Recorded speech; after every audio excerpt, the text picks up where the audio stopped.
Yep.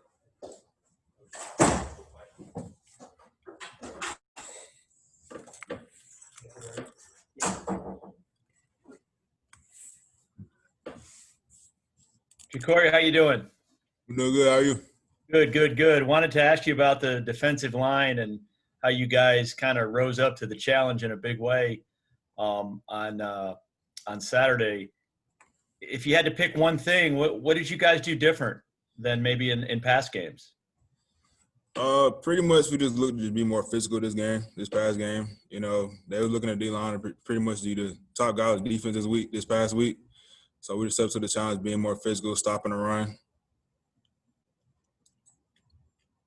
And is there any chance of a letdown with you guys? I know you guys, got three in a row now and 2 ACC wins. How do you avoid that letdown? Just keep taking one game at a time. Just keep it going. Just keep adding on to what we're doing each and every week. And just prepare for every team we play.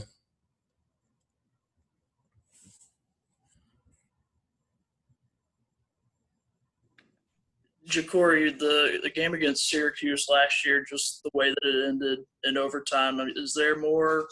Has this game been kind of circled as something you guys are trying to look to get back, just the way that it ended last season? Oh, yeah, most definitely. We are looking forward to this game, this upcoming game this weekend. Pretty much just trying to get back, try to make sure we don't do what we did last year, pretty much finish out the game strong and come out with the win. Jacorey, this is only your second away game of the year. How beneficial was the 3 home games this season for you guys?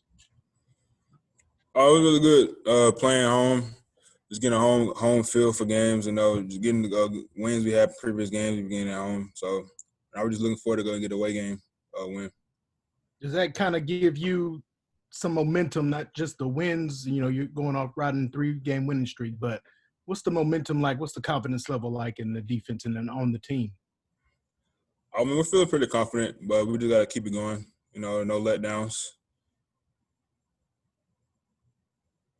Syracuse is a team that's struggled a little bit this season, but I'm sure Coach Clausen has told you guys to stay focused. What's the keys to keeping them in check? What does Syracuse do well offensively that you need to attack? Well, pretty much they're a passing team, so pretty much we just make sure we get out them third down with our dime package on the field, our nickel packages, pretty much get out them on the pass.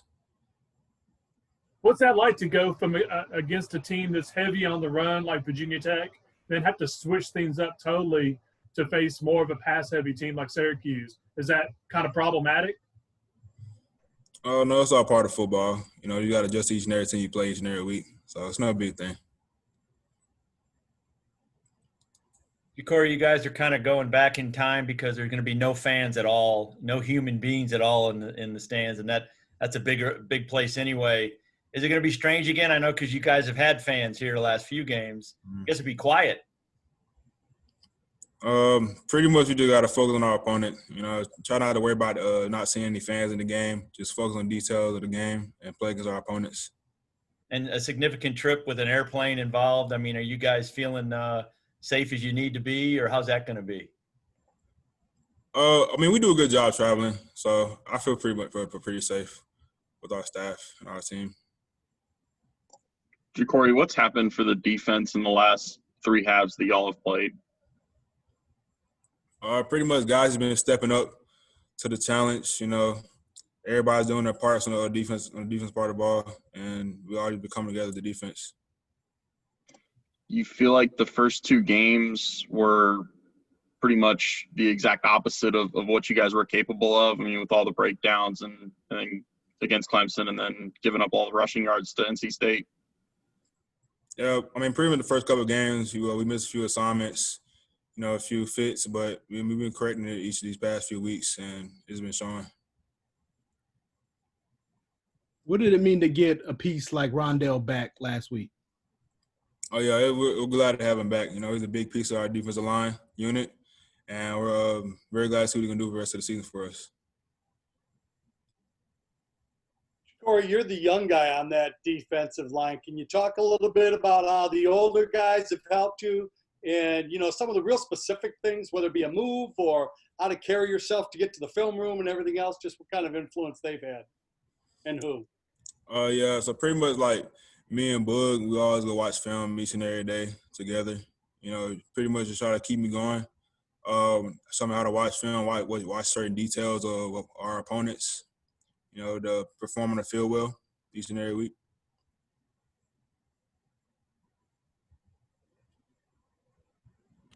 How much does the rest of the defense feed off of just the way that Nick Anderson is playing? I mean, does that help you guys as well, give you more juice?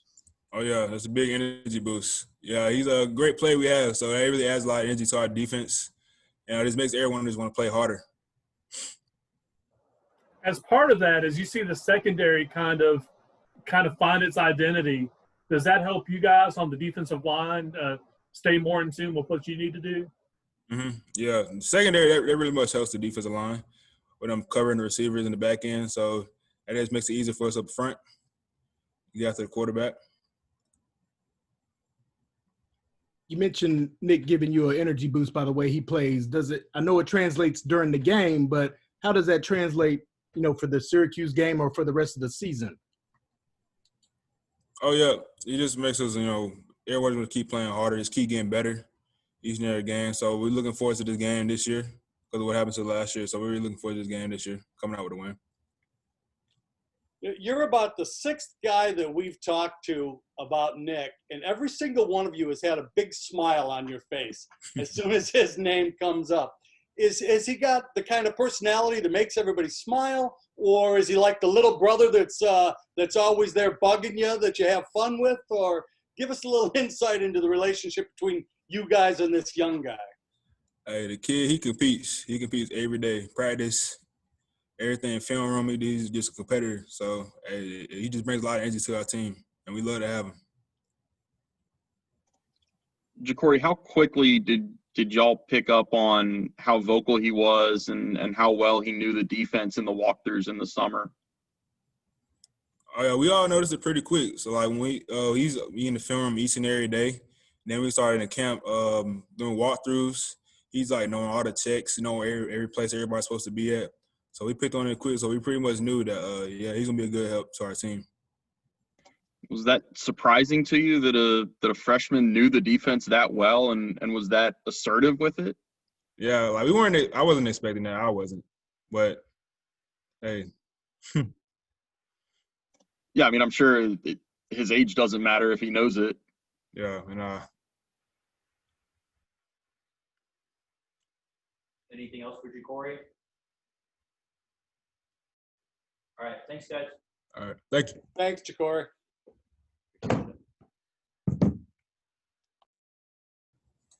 How's everybody doing? Hey, Nick, how's it going? Pretty good. Wanted to ask you, big win like that, huge win, but we're in COVID. You guys celebrated. We all saw that. What's the reaction? You guys can't really associate much with the students. I mean, I think the quad got TP'd again, though, right? Yeah, it always gets TP'd, and I think that's kind of their way of saying, like, hey, might not have been there, but we were watching. Great win. So it's always good to come back. I remember whenever last year when I live off campus now, but whenever I lived on campus last year, I'd always make sure to walk back to my dorm through the quad just so I could see it TP'd every time. It's a different celebration, I guess, now when you can't really be, with the students at all. Yeah, it's different. There's nothing. It's hard because normally, after the game, we usually go over to the student section and do our alma mater, and then now we've just been going over to the cheerleaders and the dance team and the band. So it's definitely different, but at the end of the day, it's still a win for the university. How do you feel the kicking game's going right now, Nick? Not only did you go 3 for 3, but it seems like both Ivan and Jack are doing well in their roles. How do you guys kind of assess how that part of the game's going? Yeah, we feel really good right now. I feel really good with the operation. I feel like Murph's holding well. Jacob's been snapping a lot better. Jack's been doing great jobs on kickoffs, whether it's putting it out of the back of the end zone or doing sky kicks or anything they've asked him to, really. And Ivan's really came on punting. He had a rough game at the start, but really showed some confidence and some just great resilience coming back and having a couple great days. And he's been really working in practice and punting well. So it's really good to see him put it out on the field. With under a minute to go and nursing a 7-point lead, did you want a chance to kick that field goal to kind of put things out of reach? Oh, absolutely. Absolutely. I wanted that really bad. I mean, I haven't had a opportunity to hit anything 50 or further, and that would have been exactly a 50-yarder. So I really wanted it, but I think it was a good decision for the team to punt it instead of risking me missing it or, God forbid, someone blocking it and them starting with the ball right there or even further down the field. So at the end of the day, I know it was the right decision for the team, but a little selfishly, I wanted to kick the field goal at the time. So on that what- drive, are oh, you getting I'm sorry. ready? Are you warming up, getting prepared, and then once you hear the decision, did you watch the punt and the coverage? Yeah, so I kick all the way up till third down. Then third down, I come up and I'm near Clausen because he's making the final decision, and I'm sitting there and he says we're gonna punt. I don't know if anybody watched TV, but I was pretty upset. And I was pretty mad, but after, and Ivan did a great job pooching. I wasn't mad after that. I knew it was the right decision. So Nick, you're not very good at hiding emotions. oh yeah. I mean, it's love the game. I get into it. Every time I go on the field, I want to show everyone that I'm the best. So when I miss an opportunity to do that, I'm upset about it. Going back to Ivan for a second, the rough game he had at State. You had a rough game early in your career. Did you talk to him about that and kind of tell him, like, look, this is only one game, 2 games into your career, like it's gonna pass? I try to talk to him as much as I can because he's literally going through the same situation I went through. I missed my very first kick at Tulane and felt like the whole world was stomping on my head for missing it. So I just told him to just settle down. One punt doesn't define you, and just to go back out there and kick him how you do in practice because, I mean, that man hits bombs in practice.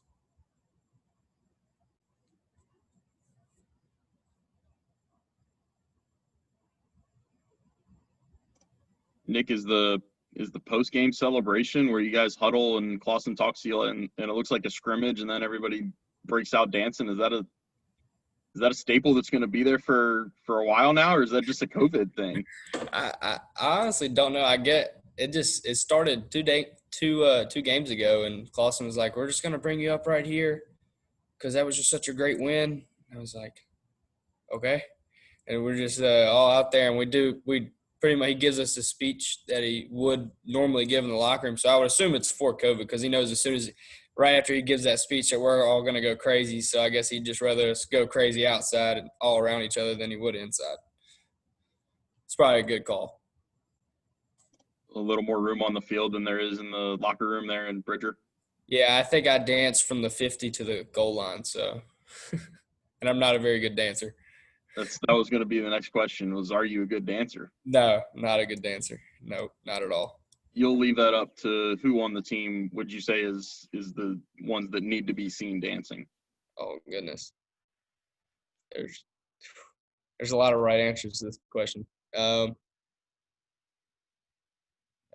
Trey Red's good dancer. Christian Beal, Boogie, Jasir, Ty Hardiman. I mean, the list goes on. They're all a lot better than me. There's a lot of them claiming the title. Yeah, a lot of them. Claiming the title.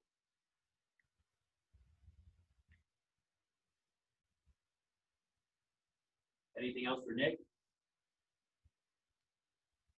Thanks, guys. Thanks, Nick. Thanks, Nick. Thanks, Nick. Appreciate you.